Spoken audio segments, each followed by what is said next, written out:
Hello, welcome to chapter 5.2, day 1. Today we're going to learn about experiments. In order to do an experiment, we need experimental units, and the individuals on which the experiment is done are called experimental units. When the units are human beings, we call them subjects. A specific experimental condition applied to those units is called a treatment. So we could take, say, a plant. I hope you love my plant. And we can put it in the sun, and we can take the same type of plant and we can leave it in the dark. I don't know how to draw dark. Coming up with this on the spot, so hopefully this will work out. So the treatment that we use here is light. Our experimental unit is the plant that we have chosen. It is not a subject because it's not a human being, but it is an experimental unit, and our treatment is light. The distinction between explanatory variable and response variable is very important. We need to decide what we're going to have as our explanatory variable. So what's going to be on our x-axis, and then what we're going to measure. What we measure is the response to whatever we're doing here. So in our previous example, our explanatory variable would be light amount, and our response would be maybe the height of the plant. So you want to decide what you're changing and then what you're going to measure. The explanatory variables in an experiment are often called factors. An experiment can have many factors. Now levels, that's how many values there are for each factor. So for the fact, so an advertising company ran an experiment to see people's responses to a commercial given two factors. The factors are length and repetition. Now, how many levels of length are there? Well, in length, there are 3 different levels for that variable. For repetition, there's 2 different levels at 30 seconds or 90 seconds.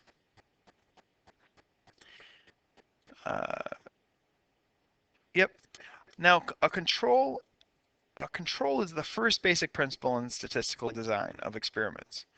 Comparison of several treatments in the same environment is the simplest form of control.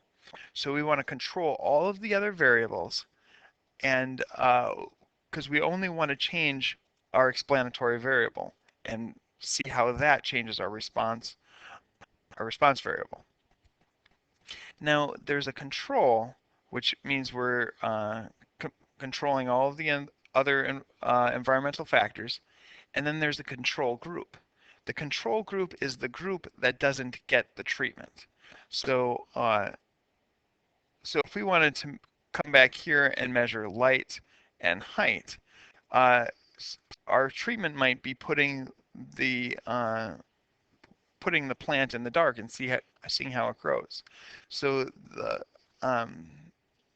the plant that doesn't get that stays out in the light would be our control group, because they don't get the treatment of staying out in light or getting in the dark. Now, we don't want to confuse a control and a control group. Control means we're controlling all the variables, making sure the environment's the same in both situations. And the control group is the group that doesn't get the treatment. There was an experiment using gastric freezing many years ago.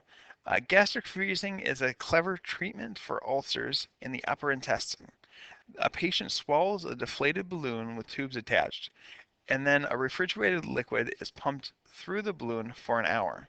The idea is that cooling the stomach will reduce its production of acid, so it relieves the ulcers.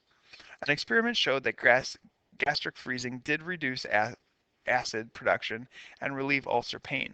The treatment was safe and easy and widely used for several years. The design of the experiment was gastric free, uh, gastric freezing shows that there is some observed pain relief. Now, this experiment is poorly designed because they did not account for the placebo effect. The placebo effect is the response to a dummy treatment, or a placebo. Now, a study performed that used a placebo was performed that used a placebo, and the results showed that 34% of the patients with the actual treatment improved, like they saw before. So this it looked like this caused people to improve. However, 38% of the placebo group improved. So regardless of whether they did the pumped fluid through or not, if people went through the treatment, 34 or 38% improved, regardless if they got the treatment or not. So this number isn't good enough to see that gastric freezing actually works. Just going through any procedure would make the people think that it worked. So this showed that freezing did not affect the patient. All right, the second idea in experimental design is replication. It's assigning larger numbers to each group or level that will minimize the variability of the subjects because the effects will average out over time. Whenever we pick human beings, there's always some variation in the people that are chosen. But if you pick a large amount of people for your study, the effects of the variability will even out throughout the groups. We also need to assign people using randomization. Randomization is the use of chance to divide experimental units into groups. It's a rule used to assign the experimental units to the treatments. This reduces bias by taking systematic differences in the testing process. The goal is to have an experiment not rely on any judgment by the experimenter. This is an experiment that shows the effects of talking while driving in a car. What they did is they started by randomly allocating 40 people into two different groups. 20 of them went into group 1, 20 went into group 2. The people in group 1, they did a treatment where they just drove, and then they had them brake. Group 2, they were driving and talking, and then they compared their brake time between the people that had treatment 1 and the people who had treatment 2. Now, if we wanted, it says describe three methods for randomizing the students into groups. One way you can do it, which is a legitimate method, you could put all 40 people in people's name in a hat, mix them all up, and then pick out 20 names. The first 20 go into group 1, the second 20 go into group 2, and then that's a legitimate method for randomizing. Another method is to use a random number generator.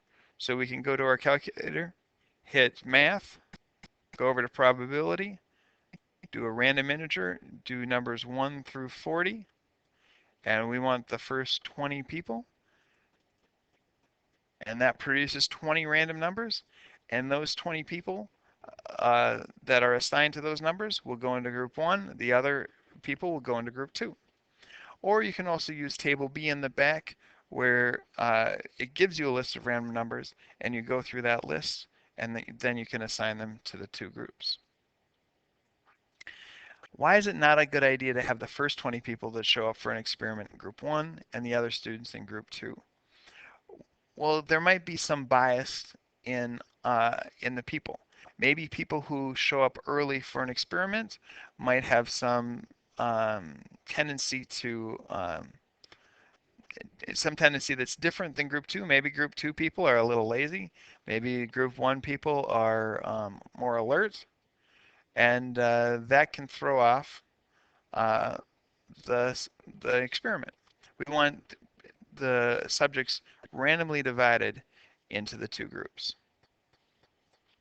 So to recap, The principles of experimental design, these are big ideas, and you need to have these memorized. Control, we want to control the effects of the lurking variables on the response, most simply by comparing 2 or more treatments. We want to replicate each treatment on many units to reduce the chance of variation in the results. And then we want to somehow use randomization, use impersonal chance to assign experimental units into treatments. Our goal in an experiment is to get a result that is unlikely to happen just by chance. And if we do so, it's called statistically significant. This means it's an observed effect so large that it would rarely occur by chance. Um, and that's what we call statistically significant. Now, rarely occur, sometimes that's 5%, sometimes that's 1%, sometimes it's 10%. It depends on who's doing the study and what they're doing the study for. We'll learn a lot more about that in the future. Now, here's another design of an experiment. We randomly allocate, I think this is 150 subjects, into 6 different groups. And each of these groups, they have different treatments. This goes back to the advertising example. The first group sees the advertisement for 30 seconds just one time. The second group sees the ad for 30 seconds 3 times, and so on all the way down. And then once you have all 6 of these groups, we want to compare their responses and see how these groups are different from each other. But notice how random allocation is how we divided them into our groups. And we can use that with table B, or we can use a calculator to do that process by choosing random numbers from 1 to 150, and the first 25 go in the first group, the second 25 go in the next group, and so on and so on. All right, hopefully that's enough to get you through this homework. Good luck.